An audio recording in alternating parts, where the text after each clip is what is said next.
Good morning and welcome to the Point. This week, Governor Rick Snyder signed off on a $54 billion budget for the next fiscal year in a process that's gone from chaotic to almost routine. Governor, this budget represents what you have said a number of times are the priorities that you and the legislature have had. Yet, as you know, anytime you put together a budget, there are people that are not happy with those priorities. Schools, in some cases, are saying, we're still having trouble making ends meet. Do you feel like now, after putting, and I know you're very proud of this, putting 5 for 5 together, getting 5 budgets in a row, balanced and early, do you feel like the state has the right balance of priorities when it comes to spending?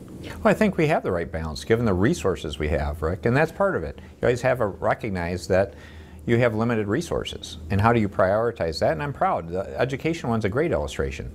So we're able to make good per pupil increases, especially more heavily weighted for lower foundation allowance school districts, having $70 million for at-risk school districts. Again, I gave some illustrations. That could be $50 to $100 for a number of school districts per pupil. That's big. The other one is we're helping with those retirement liabilities still. And if you look over the last 4 years, the amount we're now contributing to the retirement plans for school districts is over $900 million. That's a huge investment, and we should be proud of that. In addition, we're doing preschool through 3rd grade reading, and we're helping with skilled trade training, more vocational education, more good work there with early and middle college programs. This is a strong budget. I want to come back, if time permits, I want to come back and talk about the early reading, because I was at that event last week or the week before, and there was quite a bit of excitement in the room about that. We'll talk more about that if time permits. Let's talk about some of the other things that are in this budget, because we know that Healthy Michigan is an issue where there are costs associated with that going forward. I know you're working on another waiver. Tell me how that fits in, because that's part of one of the bigger budget items overall in the state budget. Yeah, well, Healthy Michigan's being a huge success. And it's about getting health care to hardworking but lower income people. We've actually had many more people sign up than expected. If you looked at that number, it's nearly 600,000 people now. That's huge. And there is an additional cost to the state as we go forward, because eventually we need to start contributing to the federal government. But I view that as an important investment, a positive investment. Because what would be the option otherwise? They would be going to the emergency room. Those costs would be so much higher. The human tragedy, the human cost of that, and the cost to society in terms of uncompensated care. So what you may be seeing is a change of who's writing the check. But Healthy Michigan is a great program that emphasizes personal responsibility and wellness and preventative care. That's a better answer for society than what we had before. If you take a look at government and some of those things that government has taken on as the responsibility for the societal concerns, education, healthcare to some degree, public safety. This budget also provides for more state troopers, a considerable amount more. It does. 88 more troopers, 10 motor carrier officers to help with the road weight issue in some ways. But 88 troopers, that's going to help bring us back to the levels of 2002. And we've been adding troopers every year.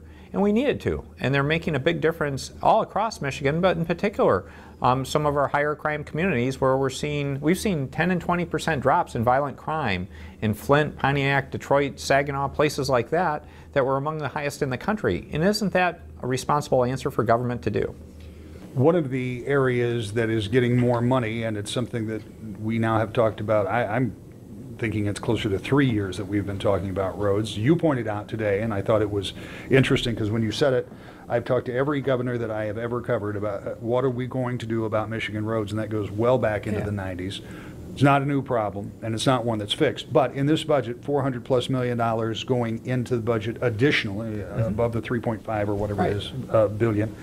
So that kind of gets us to the level we would have been if Prop 1 would have passed, but that's only for this year. Do you feel like MDOT is going to be able to take that money and move ahead with projects even while you and your legislative partners look for a longer-term solution? Well, it's a good start, but what I say, it's not a permanent solution, and we still need that permanent solution. The good part is following Proposition 1, I think the legislators are taking action to, let's get that permanent solution. The House has passed a plan. They're getting feedback on that plan. The Senate is working on getting a plan done, hopefully in the next several weeks. And then my goal is to say, well, the House has a plan, the Senate has a plan, I've had a plan. Let's all get together and let's legislatively try to get a solution that's permanent. I respect what you said earlier, that you weren't going to comment on individual parts of the House plan, as you said you will not when the Senate comes out, because then you will all get together, say here are individually passed plans, or at least yours won't have been legislatively passed, but the idea is sit down and say what's possible. The enduring problem is getting 56-20 in one. And even if the House has passed their plan, the Senate plan, at least from this observer's estimation, is going to be something much different. And your plan, that has always been about, generally speaking, revenues, different still. What is your level of confidence that you can get to 56-20? I mean, you're the one, so you can, I can account for one. Yeah, that's right. What I would say is I'm remaining positive about this. And one of the reasons I am is actually Proposition 1. I mean, it went down dramatically in defeat. But if you look at one of the silver linings of a situation like that, is it was an opportunity for our citizens to express how they feel about transportation in our state. And although it went down, I think there's a very strong feeling that I think most of us felt that our citizens want the legislature and me to solve this problem. So hopefully it's put in a much clearer perspective. And again, there's varying degrees of polling and everything else that took place to say it's likely that there's going to be some new revenue required, but it appears that a lot of citizens are willing to support that as long as it really does go for roads, and that there is a real long-term solution and we get better quality roads. One of the other cost factors that parents and students across this state deal with, not just here, everywhere, and that's the cost of higher education. Once again, you have offered some incentives to keep tuitions lower. How successful has that been from your perspective, given just a cursory look? Most schools have complied. Most of the state schools have complied with that over the years. No, I think it has been successful. I mean, one of the questions I got today is this failing? Just Eastern Michigan decided not to follow it. But that's one school in 1 year. We had Wayne State in 1 year also do it. That's only 2 schools in 1 year in each case out of doing this for several years now for more than a dozen state universities. So I think our system works reasonably well. One thing that I talked with Senator Schuitmaker about earlier this week is an initiative that the First Lady talked to me about on Inauguration Day, just before you guys went out for the ceremony. And she talked about really wanting to focus on sexual abuse, sexual assaults on college campuses. And this budget actually addresses that to some degree. There was a summit that was a week or week and a half ago. I'm told it's the first of its kind ever, where you brought all the stakeholders together. Again, the First Lady was instrumental. You were there, legislators, Republicans, Democrats. Talk to me about that initiative and how the priority of putting money behind the message. Yeah, well, I appreciate you mentioning Senator Schuitmaker. She's one of the key bipartisan leaders from the House and the Senate as part of this. The First Lady's been wonderful. She has made this a key issue, and they had a summit, first of a kind of summit. They had over 400 people. They had a waiting list. And I was there at the beginning, and in particular, I stayed to listen to a couple young women speak about their experiences. This is something that needs to get addressed. And this is an issue that deserves more attention, so I'm very proud of the actions they're taking. And we have $500,000 in the budget to really look at grants, to really look at innovative ways for addressing this problem. And what we found as we talked about this, more and more people get passionate about this issue, saying more needs to be done. So I think it's an excellent illustration of how people can work together in a bipartisan fashion to take on a tough issue. Well, it is a difficult issue, and in talking with Senator Schuitmaker, we talked about how difficult it is to even have the conversation sometimes, but how necessary it is. But you used a word that I also saw somewhere else in the past couple of weeks, and that's passion. You put together another bipartisan group of people to take a look at early childhood reading specifically, but learning in general. Democrats, Republicans. John Kennedy from our part of the state chaired the committee. You came back with recommendations about reading and getting kids involved and engaged early on, and when you were talking about it, you were fired up about it. And we all know you like education, you like to call yourself a nerd, but this is really something that applies to every single school and every single school child in the state, because from your investigation and the general information is that by third grade, if kids aren't up to speed, they have a whole lot harder time catching up. Absolutely. This is an issue I'm passionate about, and it's a critically important issue. If you think about it, the ability to read by third grade is one of the first benchmarks a person faces in their life that if you fail it, your life could be very difficult. And what do I mean by that? What we found in terms of research is when you're doing third grade reading, when you're getting to that point, you're learning to read. After third grade, you're using reading to learn. So your learning capabilities of what you're going to learn, if you're not ready by then, you're in a tough spot.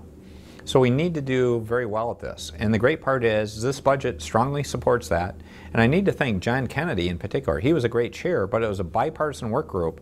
They came up with strong recommendations looking at best practice across the country, and this is moving very quickly. It's a great illustration of success because it's bipartisan, it's common sense, and it's passion all coming together to say, let's do right by our kids. As we sit here today, give me, and I know you are not about taking credit, placing blame, but I talked to, for now he will remain unnamed, it's for a future show, but I talked to a Democratic member of the legislature who has often been critical of the budget process and often been critical of some of the priorities. That Democrat was not only not critical, but complimentary of this budget process. What's changed in 6 years from a crisis mode when you came into office to now that has even people who were opposed to some of your fundamental ideas coming in saying, this isn't as bad as it might be? Yeah, a couple things, Rick. First of all, we were in true crisis mode, had a huge deficit coming into office, and had to make some really tough calls that a lot of Republicans and Democrats didn't like. It wasn't about partisanship. These were difficult decisions. Hopefully now we're seeing those decisions were the appropriate ones, and we're seeing positive economic outcomes. We're seeing Michigan do much better. We're the comeback state. And so people can hopefully see that these were good faith, good decisions that are moving Michigan forward. And now we're in a position to say, let's use common sense decision making to say, where should we be investing for the future? Again, pre-3, bipartisan support, campus sexual assault issues, bipartisan work. These are the kind of efforts that are exciting to see. Healthy Michigan. We are working together much better in Michigan than we did years ago. And isn't that the best answer? That's relentless positive action. No blame, no fighting. What's the problem? What's the common sense solution? Get the job done and keep going. To give you an idea of just how this budget process worked, 99 members in the House voted in favor of the school aid fund, meaning there were only 11 dissenters. When we come back, another pressing issue. To the Point. Welcome back to the Point. Recently in Lansing, there was a summit that brought together politicians, school administrators, Republicans, Democrats, to talk about an issue that impacts everybody, particularly people with college-age students, and that is sexual assault on college campuses. Senators, we start this conversation. It is one that is not always easy for people to have, but for everybody who has a child, and it really doesn't matter if they are going to college yet, if they're going to go to college, the question of sexual assault and the problem of that on college campuses is a very serious, real concern. You, the First Lady, and some of your colleagues recently came together to talk about this and started addressing it in a pretty significant way. Talk to me first of all about this event. Well, this was an initiative that was started by Michigan's First Lady, Snyder, and she reached out to the legislature on both a bipartisan and bicameral thing. You have myself, Senator Rebecca Warren, a Democrat from Ann Arbor, Representative Laura Cox, a Republican, and then Representative Marilyn Lane. And we all have our moms, first of all, and I myself am going to be having a daughter going off to college in about a year. And so it's a very real thing, and it's a very scary thing. And you know, one of the things that I learned is every parent out there having that conversation in terms of taking preventative measures with their children out there before they go off to college. Many times there's a lot of alcohol involved at parents. Some of the stories that we heard at the summit, which is the first of its kind in this nation, would really be frightening, and you need to have those conversations with your child. As I think back, and it's longer for me to think back than it is for you to think back, but I remember what the environment was like. And sometimes, as I think about it now, it is frightening to think that my children would be in that same environment, yet I know that it still exists. So when you talk about parents having that conversation, it also requires parents to be honest and talk about some of the real life implications, that's tough for some folks. It is. It's very tough, but it's just like other conversations that are not easy to have as a parent. You need to be proactive and certainly inform your youngsters about the real realities of this world. Sometimes they're not always the great and the best you want to have it for your child, but it's an important conversation to have. When you think about what you can do, I mean, I assume, you will correct me if I'm wrong, that the most important thing that you and the First Lady and your colleagues can do is raise awareness, because this isn't something that can be legislated away, or it would have already been done, obviously. So I assume that's the big push. The goals of this summit, and it's the first of its kind in this nation, so I really commend the First Lady for taking the proactive approach to do this, but the goals were to inform, empower, and put an end to sexual assault. It's not all going to be legislative, but certainly there are things that we can do and have the conversation. Our universities do great things, but it's important to have the conversation with our partners, our university collaborators, so that we can find out best practices, what works, what doesn't work, and to really be victim focused. One of the things about that conversation you were talking about having that, one of those things is no doubt going to be instilled in people who are victims to report the victimization, because you say that these assaults go way underreported, and I assume that's from victim to official. Sometimes we've seen from universities reporting on up the ladder, though I think a lot of that has been addressed, but clearly that has to be a concern. One of the trends that we've seen is that there is more reporting, and it's not that there's any more rape or sexual assault that is going on, but you are seeing more victims be empowered by the fact that they're reporting. But that doesn't mean that you need to create a system where it's mandatory reporting. Certainly a lot of victims, you need to put their power in their perspective, and so some victims don't feel comfortable with that. So one of the couple of the ideas that we heard from other states in terms of best practices is that there's a mechanism that they can report it, and then if there's subsequent attacks or anything, then that victim is notified. So they're kind of have kind of a safety net and a comfort zone that, you know, they're not the only one. Do you get a sense of the scope of this? Because we hear the occasional reports in the more heinous cases, but is this a regular occurrence on college campuses?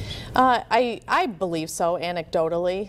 You know, there are experts out there that can cite statistics for you, but anecdotally, I think anytime you have young people with the freedom out there, you involve alcohol, there's a higher incidence of sexual assault and rape on college campuses. You said you thought the universities, and obviously the state of Michigan has purview over 14, something like that, universities. So obviously you have a little bit of a carrot and stick with them. It's also in the best interest of the universities to be on the lookout for this. What are they doing? Do you think that they're doing right when it comes to prevention and reporting? Well, certainly under Title IX, this is viewed as an extreme form of sex discrimination, and so they have certain reporting requirements under Title IX. And so they've been kind of under federal oversight in terms of the implications of that. A lot of the college campuses have raised a heightened awareness and are doing a lot of things, but you know, the other thing that I learned is not every college campus is doing it the same way. So what can we do to improve the best practices so that a sexual assault, whether it be on Grand Valley's campus or on Michigan's campus or on Wayne State's campus or up in northern Michigan, those best practices need to be kind of the same way at every college campus. The other item that we learned is that Michigan State, I think, deals with 5 or 6 municipalities, because when a lot of kids live off campus, and so what happens when you're not only dealing with the traditional dorm setting on the college campus with the campus police, but also what happens when you're dealing with Meridian Township or other municipalities that do that, and is each policing agency following the same protocol? And that brings up an interesting question that I hadn't thought about. You have, maybe not freshmen, certainly upperclassmen, who are living not on campus, and an assault takes place that may not involve another student. So the reporting then becomes a little less clear, because is this something that involves the university, or is this something that happened in the jurisdiction, as you say, of one of the surrounding townships or cities? If it is a student, it does involve the university. All right, so that part is clear. Talk to me about Title IX. Let's go back to that in a minute, because under that provision, the Department of Justice has looked at some universities here in the state of Michigan to see if they were doing what they're required to do. Title IX, which was ultimately set aside to make sure that women particularly had adequate funding for a number of different things in schools, but has expanded to, as you say, include this extreme form of discrimination. So where are we in the state? How are we doing with both that issue and overall reporting? Well, anytime we have any sexual assault or rape on a college campus, we can always do better. So while the universities, I think, have really stepped up their game, I think we can all strive to share best practices and all do better. So now you talked about trying to eliminate sexual assault and the awareness and all of that. What's the next step now? Because as you say, the First Lady talked to me Inauguration Day. I had the opportunity just before the governor took the oath of office for the second time, and I went back into the little office that they were standing in, and I was talking to the First Lady about this, and I said, so what are you going to do in your second term? And the very first thing she said is, I've got a daughter going to college, just as you pointed out. I'm really concerned about this, not just because it's my daughter, but because it affects everybody, and not just, again, as I point out, this isn't just a conversation you have with your female students heading off, but certainly with male students that are heading off to school. But what do you do now? Because you had this summit, it was very successful in terms of attendance and people being there. You got a lot of coverage, you're getting more even as we speak this morning, and I guess that's part of it. What do you want to do next as a legislator? Well, we did have 450 experts from across the country, and a lot of those experts actually are right here in the state of Michigan. And so we're going to get together, take all the information that we got, and it was voluminous. I didn't realize how we had just kind of chipped away at the iceberg, and that there's a lot that we can be done. We can look at what other states have done. Certainly, I think this was the first of its kind to really get together everyone with all the experts to find out what we can do. But we're going to really regroup, digest all the information that we got. Maybe some of that is legislative, some of that is just public awareness and using the roles that the First Lady has in terms of going out and making sure that parents have this conversation first and foremost, and second of all, making it more aware for our administrators at our college campuses really to take this seriously. This is, as I pointed out earlier, it's not always an easy conversation to have with kids, may not always be an easy conversation to have with college administrators, because they by nature believe themselves, and I believe them to be, looking out for the best interest of their students to begin with. But it is that added awareness that this happens, because there is, and forgive me for saying, but historically sometimes it's a boys will be boys, this is how kids act, but that's not okay. And that's not okay, and that's one of the words that we heard from a prosecutor out in Philadelphia. She said, how many times have you or someone you've known said, he said, she said? And that automatically starts the conversation that it's one point of view versus another point of view, and the correct term is actually word versus word credibility, and that the term he said, she said is really not an acceptable political term anymore, because you can take all the facts and evidence and determine whose word is correct and whose word is not correct. And this really is, as much as anything, about awareness and making sure that people are having this same conversation, because it is, I won't categorize it as an epidemic, but it certainly is something of heightened awareness now for all colleges and universities. Absolutely, and victims need to be protected, and they need to know that their legal justice system will be there for them to give them the rights that they require. That one-of-a-kind summit did bring forth some recommendations. Senator Schuitmaker says they will continue to try to raise awareness. And we're back with more To the Point in just a moment. Budget is done in Lansing, so what's next? Well, the State House will take off most of the summer, as is normal, but over in the Senate, they vow to continue to meet until they come up with a plan on roads. The House has already passed their plan. That plan is not likely to be adopted by the Senate, and whatever the Senate comes up with could be a hard sale over in the House. We'll continue to watch that this summer and every Sunday morning when you watch us, 10 o'clock right here